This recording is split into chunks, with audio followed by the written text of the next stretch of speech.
Bonjour, bienvenue dans ce nouvel épisode des Couleurs de la Bible. Aujourd'hui, nous découvrons ensemble deux tableaux qui représentent le calvaire. Ce mont est également appelé le Golgotha, traduit comme le lieu du crâne. Il est situé près de Jérusalem où le Christ a été crucifié. Le calvaire dans la peinture est souvent l'occasion de représenter plusieurs épisodes de la passion du Christ autour de la crucifixion, comme dans ce tableau du peintre flamand Jan Wellens de Cocq, peint en 1520. Le calvaire est peint comme un vaste paysage avec la ville de Jérusalem à l'apparence d'une ville flamande à l'arrière-plan. Les scènes ne sont pas disposées chronologiquement, un peu comme si le spectateur regardait sa série préférée dans un ordre aléatoire. La crucifixion est au fond du tableau, là où nous apercevons les croix dressées, celles du Christ et des deux voleurs. Derrière la crucifixion, le Christ est montré portant sa croix. Devant, la Vierge pâle s'écroule, soutenue par les saintes femmes et l'apôtre Jean. Le peintre la place dans l'axe du crucifix, en mettant ainsi l'accent sur les scènes importantes. À gauche, les soldats retiennent les deux voleurs qui seront crucifiés avec Jésus. Au premier plan du tableau, les soldats romains ont le rôle principal. Ils torturent le Christ qui apparaît en deux temps, moqué à gauche et flagellé à droite. Ils se disputent aussi le manteau de Jésus au premier plan en jouant au dé pour savoir qui l'emportera.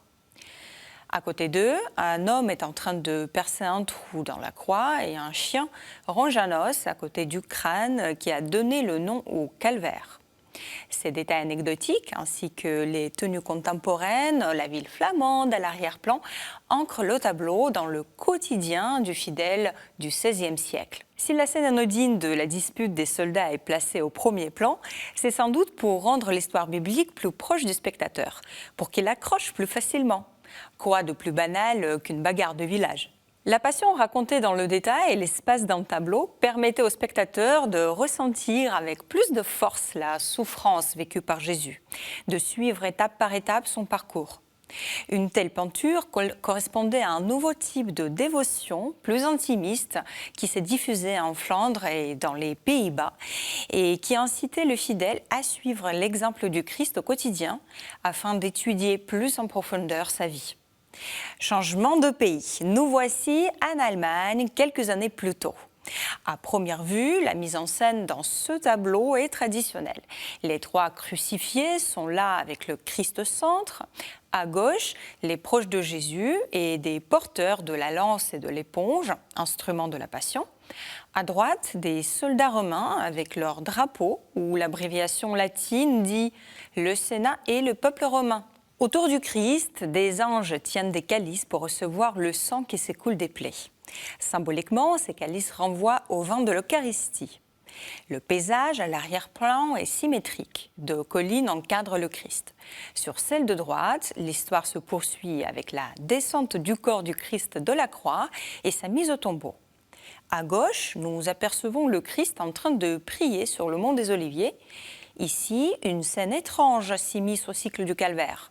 Le diable apparaît à une sainte, probablement Catherine de Sienne, pour la soumettre à une tentation, puis s'enfuit. Il apparaît encore plus loin, en haut d'une tour. Que vient-il faire ici ?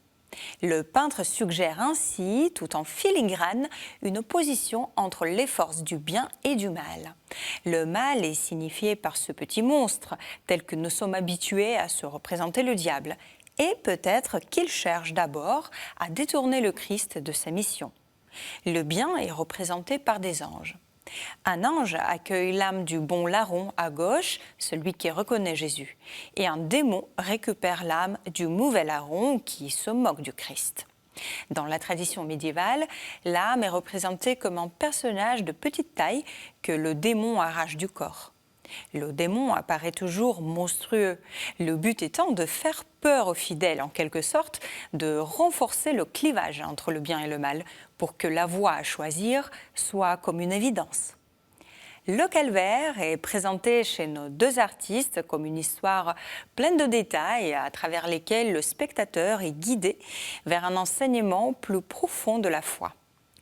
Merci de nous avoir suivis aujourd'hui. J'espère que cette émission vous a plu. N'hésitez pas à la partager sur vos réseaux sociaux et je vous donne rendez-vous la semaine prochaine.